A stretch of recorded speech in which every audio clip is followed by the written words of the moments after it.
It was 3:42 a.m. when the whistle echoed through my quarter, soft, lonely, on a night when no trains were scheduled to run.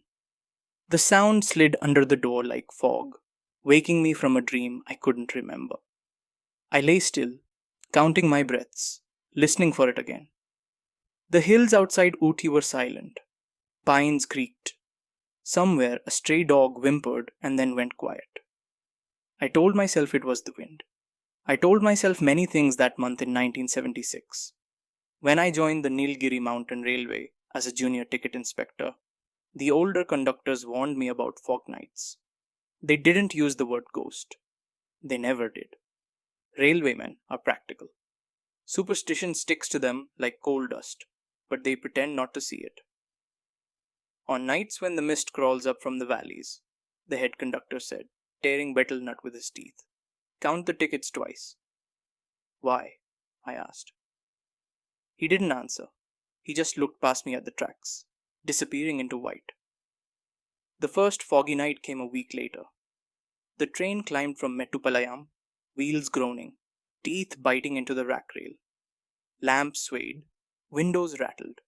The hills vanished beyond the glass, replaced by a blank, breathing wall.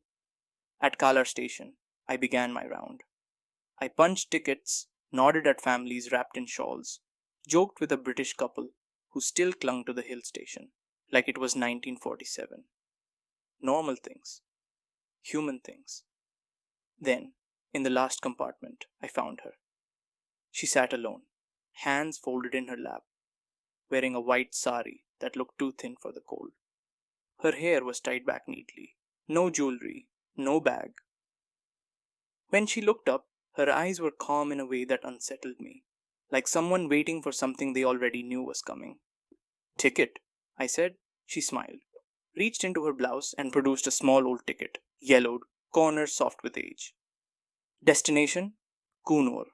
Date 15th of June, 1969. That's an old ticket, I said, laughing to soften it. She tilted her head. It's valid, she replied. Her voice was gentle, almost apologetic. Rules are rules. I issued her a fresh ticket, stamped it, and she paid exact change. Coins cold from the fog. When I tore the stub and handed it back, our fingers brushed. Her hand was warm. Thank you, she said. I never like to be late. At Kunur, the doors opened. Steam hissed. Passengers disembarked in a flurry of wool and breath. I watched the last compartment carefully. She didn't get off. By the time we reached Ooty, the seat was empty. Extra passenger, I mentioned casually in the mess room. The room went quiet. The head conductor didn't look at me. Did she give you the stub? Yes, I said. Why? He finally met my eyes. Don't keep it, I laughed. Sir, it's just paper. He stood, gathered his coat. Paper remembers. I kept the stub. That night, the whistle woke me again at 3:42 a.m. The next morning, my door was open. I am meticulous. My father raised me that way. I locked doors. I checked windows. Nothing was missing. But the latch was unhooked, swinging slightly, as if someone had just passed through. At work, things grew, untidy. Doors between compartments slid open on their own, stopping midway like a held breath. The bell in the engine rang once when no one touched it. The fog pressed against the windows, thicker than before, carrying a faint smell of damp cloth. On the third fog night, she was there again. Same seat, same sari, same calm eyes. You didn't get off, I said, trying to keep my voice steady. She smiled. I always miss my stop. I checked her ticket. Fresh. Dated today. Destination? Kunur. Have we met before? She asked. Yes, I said. Last week. She frowned, genuinely puzzled. I don't remember. At Kunur, the doors opened. She stood. For a moment, hope flared, relief sharp enough to hurt. Then she sat back down. I'm sorry, she whispered. I thought this was the night. That was when I noticed the conductor at the far end of the platform, shaking his head. slow, mournful. I didn't sleep after that.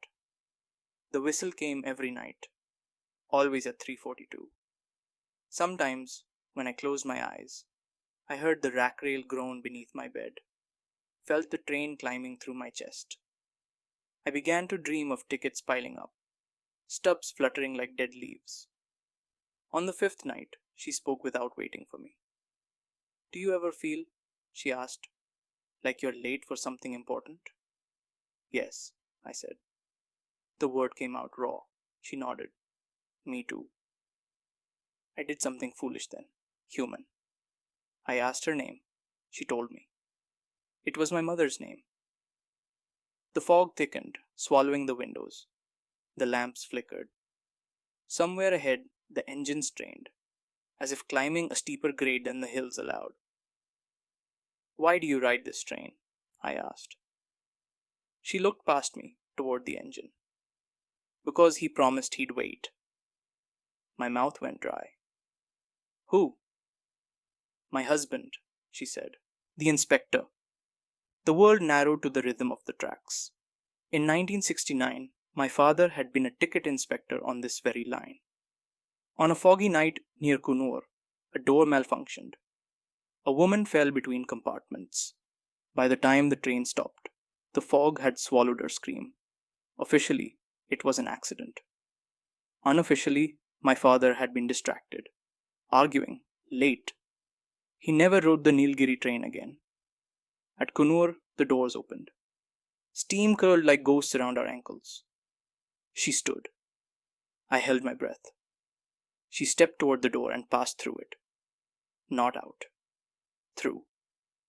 The fog surged into the compartment, cold and wet. The whistle screamed. Not from the engine, but all around us, from the hills themselves.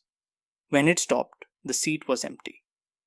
The next morning, the stub in my pocket was soaked through, ink blurred.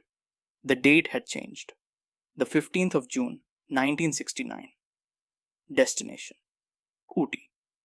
I tried to burn it. The paper wouldn't catch. I tried to tear it. It resisted, stretching like skin. That night, at 3:42 a.m., the whistle sounded inside my room. The door slid open. Fog rolled across the floor. She stood there, sari damp, eyes hopeful. "Is this Ooty?" she asked. Behind her, the dark hallway stretched longer than my house should allow, rails glinting faintly where tiles should have been. I understood then. The train doesn't carry her. We do. I put on my coat, my inspector's cap, and took her hand. It was warm. "Not yet," I said, echoing words I'd never spoken before. "I'll tell you when." Some nights, when the fog climbs the Nilgiris and the old railway groans awake, they say there's still one extra passenger. And if you listen closely at 3:42 a.m., you can hear a whistle, waiting,